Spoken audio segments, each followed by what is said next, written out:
السلام علیکم ورحمۃ اللہ وبرکاتہ۔ سورہ یاسین کی آیہ نمبر 65 میں اللہ عز و جل فرماتا ہے کہ آج ہم نے ان کے منہوں پر مہر لگا دی۔ الیوم نختم علی افواہہم وتکلمنا ایدیہم، اور آج ان کے ہاتھ ہم سے کلام کریں گے۔ وتشہد ارجلہم، اور آج ان کے پاؤں ان کے کاموں کی گواہی دیں گے۔ بما کانوا یکسبون، جو وہ کرتے تھے۔ تو اس آیت میں نختم کا جو لفظ آیا ہے اس کا معنی ہے کہ ہم مہر لگا دیں گے۔ پھر اس لفظ کو منع کرنے کے لیے استعمال کیا جاتا ہے، اور افواہ یا فم کی یہ جمع ہوتی ہے، اور اس کی اصل جو ہے وہ فو ہے، اور اس کا معنی کیا ہوتا ہے؟ منہ۔ پھر فرمایا کہ ان کے ہاتھ اور پیر ہم سے کلام کریں گے۔ تو اس آیت میں دیکھیں صرف ہاتھوں اور پیروں کی کلام کرنے کا ذکر فرمایا ہے، اور مراد یہ ہے کہ مجرموں کے تمام اعضاء کلام کریں گے، اور ان اعضاء سے جس قدر برے کام کیے جاتے تھے وہ ان کا ذکر کریں گے۔ اور بعض مفسرین یہ ذکر کرتے ہیں کہ جس طرح مجرموں کے جسم کے باڈی پارٹس یعنی اعضاء ان کی برائیوں کو بیان کریں گے، اسی طرح جو نیک مسلمان ہوں گے ان کے جو باڈی پارٹس، ان کے جو اعضاء ہوں گے وہ ان کی نیکیوں کو بیان کریں گے۔ اور اس ضمن میں کچھ احادیث مبارکہ میں آپ سے شیئر کرتا چلوں۔ حضرت یسیرہ رضی اللہ تعالی عنہا بیان کرتی ہیں کہ ہم سے حضور اکرم صلی اللہ علیہ وآلہ وسلم نے فرمایا کہ تم تسبیح اور تحلیل اور تقدیس پڑھنے کو لازم کر لو، اور پوروں یعنی اپنے انگلیوں کے سروں سے ان کا شمار کیا کرو، کیونکہ ان سے سوال کیا جائے گا اور ان سے کلام طلب کیا جائے گا، اور تم ان کو پڑھنے سے غافل نہ ہو اور اللہ کی رحمت کو بھول نہ جانا۔ یہ روایت سنن الترمذی میں بھی آتی ہے، حدیث 3583، مصنف ابن ابی شیبہ میں، مسند امام احمد میں، سنن ابی داؤد میں، صحیح ابن حبان میں، معجم الکبیر میں اور المستدرک میں۔ اسی طرح حضور اکرم صلی اللہ علیہ وآلہ وسلم نے انگلیوں کے سروں سے تسبیحات کو شمار کرنے کا حکم دیا، تاکہ انہوں نے ان سے جو گناہ کیے ہیں وہ ساقط ہو جائیں۔ اس سے ہمیں یہ بھی معلوم ہوتا ہے کہ خواتین گنتی اور شمار کو جانتی تھیں، اس لیے حضور صلی اللہ علیہ وسلم نے صحابیہ سے کہا کہ تم ایسا کیا کرو۔ تو کتنی ایک زبردست بات ہمیں پتہ چلتی ہے کہ صحابیات جو ہیں وہ گنتی کو، شمار کو، میتھمیٹکس کو، عادات کو یہ جانتی تھیں، ان سے واقف تھی۔ اچھا، ایک اور چیز میں آپ کو بتاتا چلوں کہ تسبیح کا معنی کیا ہوتا ہے؟ سبحان اللہ پڑھنا، اور تحلیل کا معنی ہوتا ہے لا الہ الا اللہ پڑھنا۔ تو حضور نے فرمایا کہ تم تسبیح اور تحلیل اور تقدیس کیا کرو۔ تو تسبیح کا معنی سبحان اللہ، تحلیل کا معنی لا الہ الا اللہ، اور تقدیس کا معنی سبحان الملک القدوس یا سبوح قدوس رب الملائکۃ والروح، یہ اس کا پڑھنا، یہ تقدیس ہو گئی۔ اسی طرح حضور صلی اللہ علیہ وآلہ وسلم نے جو فرمایا کہ ان سے سوال کیا جائے گا، یعنی قیامت کے دن ان سے سوال کیا جائے گا کہ تم نے ان انگلیوں سے کیا کام لیا تھا، اور آپ نے فرمایا ان سے کلام طلب کیا جائے گا، یعنی یہ انگلیاں قیامت کے دن اپنے صاحب کے موافق یا مخالف گواہی دے گی۔ جو کام آپ نے ان ہاتھوں سے لیا ہوگا نا وہ وہی بیان کریں گے۔ انہیں آپ نے چیٹنگ کے لیے استعمال کیا نا، تو کس سے چیٹنگ کرتے تھے؟ ان کو آپ نے اگر مشت زنی کے لیے استعمال کیا نا تو وہ خود گواہی دیں گی۔ ان کو آپ نے کسی اور غلط کام، پاکٹ مارنے کے لیے استعمال کیا، کسی مظلوم کے اوپر استعمال کیا، کسی کو گولی چلائی، اس سے موبائل چھینا، اس سے کسی کے اوپر کوئی اور غلط کام کر دیا، یہ ساری چیزیں خود گواہی دیں گی اس شخص کے خلاف جو ان کو ان چیزوں کے لیے استعمال کرے گا۔ سورہ النور میں اللہ فرماتا ہے یوم تشہد علیہم السنتہم وایدیہم وارجلہم بما کانوا یعملون، جب ان کے متعلق ان کی زبانیں، ان کے ہاتھ اور ان کے پیر گواہی دیں گے وہ دنیا میں کیا عمل کرتے رہے تھے۔ تو سوچو، ایک ایک باڈی پارٹ جس کو جس کام کے لیے استعمال کیا جائے وہ اب بتائے گا اپنے زبان حال سے، اسے قوت گویائی دی جائے گی۔ تو اب آپ اور میں بیٹھ کر سوچیں کہ ہم نے کیا کیا کیا ہے، کیا کیا کام کیے ہیں۔ چھپا نہیں پائے گا کوئی، اس دن کوئی چھپا نہیں پائے گا۔ اگر وہ سامنے لکھے ہوئے جو ہمارے اعمال نامہ ہے نا اس کو کوئی جھٹلانے کی کوشش کرے گا تو وہ جو اعضائے بدن ہوں گے نا جو جس کام کے لیے استعمال کیے گئے وہ خود گواہ ہو جائیں گے، یعنی انسان کے لیے فرار کا کوئی راستہ نہیں ہوگا اس دن۔ حضور اکرم صلی اللہ علیہ وآلہ وسلم نے فرمایا کہ تم غافل نہ ہونا، یعنی ان اذکار اور اوراد اور وظائف کے پڑھنے کو چھوڑنا مت، اور تم رحمت کو بھولنا جانا، یعنی ان کلمات کے پڑھنے سے جو اجر و ثواب ملتا ہے اس کو بھلا مت دینا۔ اور دیکھیے قیامت کے دن جو مجرم ہوں گے ان کے اعضاء ان کے خلاف گواہی طلب کی جائے گی، کیونکہ قیامت کے دن جو نیک لوگوں کو مجرمین اپنا جو دشمن کہیں گے، اور دشمن کی گواہی دشمن کے خلاف قبول نہیں کی جاتی، خواہ وہ دشمن صالح اور نیک ہو، تو خود مجرم کا جسم جب اس کے خلاف گواہی دے گا تو پھر اس کے لیے راہ فرار کوئی نہیں رہے گی، کیونکہ اگر مسلمان گواہی دے تو وہ کہے گا بھئی یہ تو ایمان والا ہے، یہ تو آج گواہی دے گا ہی دے گا، آج تو اس کا دن ہے، اس کی گواہی میں نہیں مانتا، کیونکہ جو ہٹ دھرم ہوتا ہے نا وہ ہٹ دھرمی پہ جب آ جائے کسی کی نہیں مانتا۔ فرشتوں کی نہیں مانیں گے، کہیں گے ہم کو کیا پتا، ہم نے تو فرشتے کبھی دیکھے ہی نہیں، ہمیں کیا خبر انہوں نے کیا لکھا ہے، یہ لکھا تو ہے انہوں نے لیکن کیا پتا اپنی مرضی سے لکھ لیا، ہم نے تو نہیں کیا۔ جب وہ جھٹلانے کی حد کو پہنچ جائیں گے تو پھر ان کے منہوں کو بند کر دیا جائے گا، اور وہ تمام اعضائے بدن جن سے انہوں نے غلط کام کیے تھے وہ ان کے خلاف گواہی دیں گے، یہاں تک کہ ان کی وہی زبان جو ابھی وہ استعمال کر رہے تھے یہ جھٹلانے کے لیے کام ہم نے نہیں کیا، اب وہی زبان ان سے بے قابو ہو جائے گی، اور وہ زبان وہ بولے گی جو اصل میں انہوں نے زبان سے کیا ہوگا۔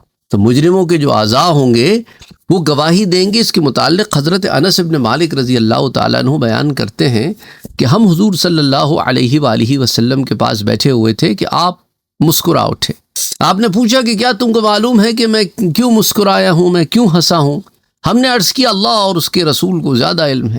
آپ نے فرمایا مجھے بندے کی اپنے رب سے اس بات پر ہنسی آئی کہ بندہ کہے گا اے میرے رب کیا تو نے مجھے ظلم سے پناہ نہیں دی؟ اللہ فرمائے گا کیوں نہیں؟ بندہ کہے گا آج میں اپنے خلاف اپنے سوا کسی اور کو گواہی دینے کی اجازت نہیں دوں گا، تو اللہ فرمائے گا کہ آج تمہارے خلاف تمہاری اپنی گواہی ہی کافی ہوگی، یا کرامن کاتبین کی گواہی کافی ہوگی۔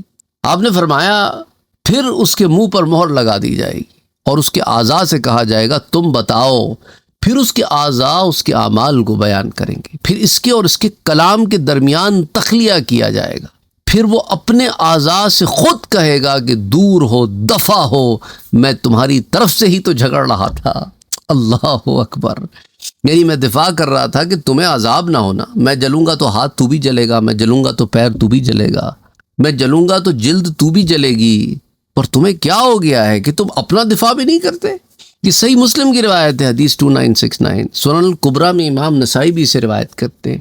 اور حضرت ابو ہریرہ بیان کرتے ہیں کہ صحابہ کرام نے عرض کی کہ یا رسول اللہ صلی اللہ علیہ وآلہ وسلم کیا ہم قیامت کے دن اپنے رب کو دیکھیں گے؟ آپ نے فرمایا کیا دوپہر کے وقت جب بادل ہیں تو کیا سورج کو دیکھنے سے تمہیں کوئی تکلیف ہوتی ہے؟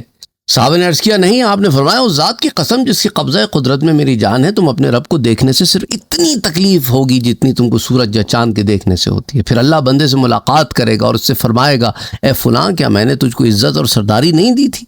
کیا میں نے تجھ کو بیوی نہیں دی تھی، یا زوج نہیں دیا تھا، یا شوہر نہیں دیا تھا؟ کیا میں نے تیرے لیے گھوڑے اور اونٹ کو مسخر نہیں کیا تھا؟ اور کیا میں نے تجھ کو ریاست اور خوشحال زندگی میں نہیں چھوڑا تھا؟ اللہ تعالیٰ فرمائے گا کیا تو یہ گمان کرتا تھا کہ تو مجھ سے ملنے والا ہے؟ وہ کہے گا نہیں، یہ تو گمان نہیں کرتا تھا میں کہ مجھے موت بھی آئے گی، مروں گا بھی ایک دن، یہ تو میرے وہم و گمان میں بھی نہیں تھا۔ اللہ فرمائے گا میں نے بھی تجھ کو اسی طرح بھلا دیا جس طرح تو نے مجھے بھلا دیا تھا۔ پھر اللہ ایک اور بندے سے ملاقات فرمائے گا اور فرمائے گا کہ کیا میں نے تجھ کو عزت اور سیادت نہیں دی تھی؟ کیا میں نے تجھ کو جوڑا نہیں دیا تھا؟ کیا میں نے تیرے لیے گھوڑے اور اونٹ مسخر نہیں کیے تھے؟ اور کیا میں نے تجھ کو ریاست اور خوشحال زندگی نہیں دی تھی؟ وہ شخص کہے گا کیوں نہیں اے میرے رب؟ تو اللہ فرمائے گا کیا تیرا یہ گمان تھا کہ تو مجھ سے ملنے والا ہے؟ وہ کہے گا نہیں۔ اللہ فرمائے گا میں نے بھی تجھ کو اسی طرح بھلا دیا جس طرح تو نے مجھے بھلا دیا۔ پھر اللہ سبحانہ و تعالیٰ ایک اور بندے کو بلائے گا اور اسی طرح فرمائے گا۔ وہ بندہ کہے گا اے میرے رب میں تجھ پر، تیری کتاب پر اور تیرے رسولوں پر ایمان لایا، میں نے نماز پڑھی، میں نے روزہ رکھا، میں نے صدقہ دیا، اور اپنی استطاعت کے مطابق اپنی نیکیاں وہ بیان کرے گا۔ اللہ فرمائے گا ابھی پتہ چل جائے گا۔ پھر اس سے کہا جائے گا ہم ابھی تیرے خلاف اپنے گواہ بھیجتے ہیں۔ وہ بندہ اپنے دل میں سوچے گا کہ میرے خلاف کون گواہی دے گا؟ پھر اس کے منہ پر مہر لگا دی جائے گی اور اس کی ران اور اس کے گوشت اور اس کی ہڈیوں سے کہا جائے گا تم بتاؤ۔ پھر اس کی ران، اس کا گوشت اور اس کی ہڈیاں اس کے اعمال کو بیان کریں گے، اور یہ معاملہ اس وجہ سے کیا جائے گا کہ خود اس کی ذات سے اس کے خلاف حجت قائم ہو۔ اور جس شخص کا یہاں ذکر کیا گیا ہے وہ منافق ہوگا، جو بظاہر تو سارے معاملات کر رہا ہوگا لیکن اندر ایمان نہیں رکھتا ہوگا، اور اللہ اس سے ناراض ہو۔ یہ روایت صحیح مسلم میں آتی ہے، حدیث 2968، اور سنن ابی داؤد میں بھی آتی ہے، سنن الترمذی میں بھی آتی ہے۔ اور قیامت کے دن مجرموں کے منہوں پر جو مہر لگا دی جائے گی اس کی بھی بہت ساری توجیحات بیان کی گئی ہیں۔ حضرت ابو موسیٰ الاشعری رضی اللہ تعالی عنہ بیان کرتے ہیں کہ چونکہ قیامت کے دن مشرکین یہ کہیں گے واللہ، خدا کی قسم اور ہمیں اپنے رب اللہ کی قسم ہم مشرک نہ تھے، تو چونکہ مشرکین اپنے شرک کا انکار کریں گے، جھوٹ بولیں گے، اس لیے اللہ ان کے منہوں پر مہر لگا دے گا، حتیٰ کہ ان کے اعضاء کلام کریں گے اور وہ بتائیں گے کہ وہ شرک کرتے۔ دنیا میں کفار کی سرکشی اور گستاخی کی وجہ سے اللہ ان کے دلوں پر مہر لگا دی تھی، اور آخرت میں ان کے جھوٹ بولنے کی وجہ سے ان کے جو منہ ہوں گے نا ان پر مہر لگا دی جائے گی۔ اچھا، اسی ضمن میں ابن زیاد کہتے ہیں کہ جب ان کے اعضاء بتائیں گے نا کہ وہ شرک کرتے تھے تو تمام اہل محشر کو ان کے مشرک ہونے کا علم ہو جائے گا۔ تم دنیا میں کتنے چھپاتے پھرو، کتنے ڈینگے مارتے پھرو، وہاں نہیں چھپا سکتے۔ اور جب غیر ناطق یعنی وہ اعضائے بدن جن میں بظاہر تو زبان نہیں ہے نا، وہ بات کرنے لگ جائیں گے تو پھر اس کا انکار ان سے ہو نہ پائے گا کہ یہ بھی کلام کر رہے ہیں، یہ تو ایک معجزہ ہے کہ میری جلد مجھ سے کلام کر رہی ہے، میرے خلاف گواہی دے رہی ہے۔ وَقَالُوا لِجُلُودِهِمْ، اور وہ اپنی جلدوں سے کہیں گے لِمَا شَهِدْتُمْ عَلَيْنَا، تم نے ہمارے خلاف گواہی کیوں دی؟ اسی طرح جب مجرمین کے اعضاء اللہ کے سامنے ان کے خلاف ان کے جرائم کی شہادت دیں گے تو یہ ظاہر ہو جائے گا کہ ان جرائم کے صدور میں یہ اعضاء ان کے مددگار تھے۔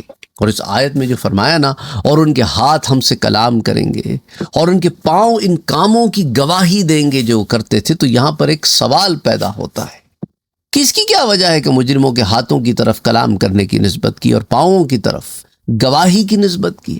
تو اس کا جواب علماء نے یہ دیا کہ دیکھو، ہاتھوں کے ذریعے تو مجرمین گناہ کا عمل کرتے ہیں اور پیر گناہ کی مجلس میں حاضر ہوتے تھے، اور دوسروں کے سامنے حاضر کا قول شہادت ہوتا ہے اور فاعل کا اپنے نفس کے متعلق کلام کرنا اقرار ہوتا ہے۔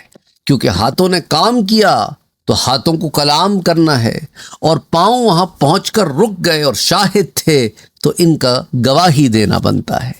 اور حکیم بن معاویہ اپنے والد سے روایت کرتے ہیں کہ حضور صلی اللہ علیہ وآلہ وسلم نے فرمایا کہ تم قیامت کے دن اس حال میں آؤ گے کہ تمہارے منہوں پر پٹی بندھی ہوئی ہوگی، اور کسی آدمی کا جو عضو، جو باڈی پارٹ سب سے پہلے کلام کرے گا وہ اس کی بائیں ران اور اس کی ہتھیلی ہوگی۔ مسند امام احمد کی یہ روایت ہے، حدیث 19909۔ تو انسان جب شہوانی گناہ سے لذت حاصل کرتا ہے تو جو عضو سب سے پہلے اور سب سے زیادہ لذت حاصل کرتا ہے وہ اس کی ران ہوتی ہے، اور بائیں عضو کی اس لیے تخصیص کی گئی ہے کیونکہ بائیں ران کی شہوت دائیں ران کی بنسبت زیادہ قوی ہوتی ہے۔ اور اس نقطے کو الکنتی والعیون کی جلد نمبر 5 صفحہ 27 اور 28 پر بیان کیا گیا۔ انشاءاللہ تعالی سورہ یاسین کی آیہ نمبر 66 اور 67 کو پھر ہم اگلے درس میں دیکھتے ہیں۔ وَمَا عَلَيْنَا إِلَّا الْبَلَاغُ۔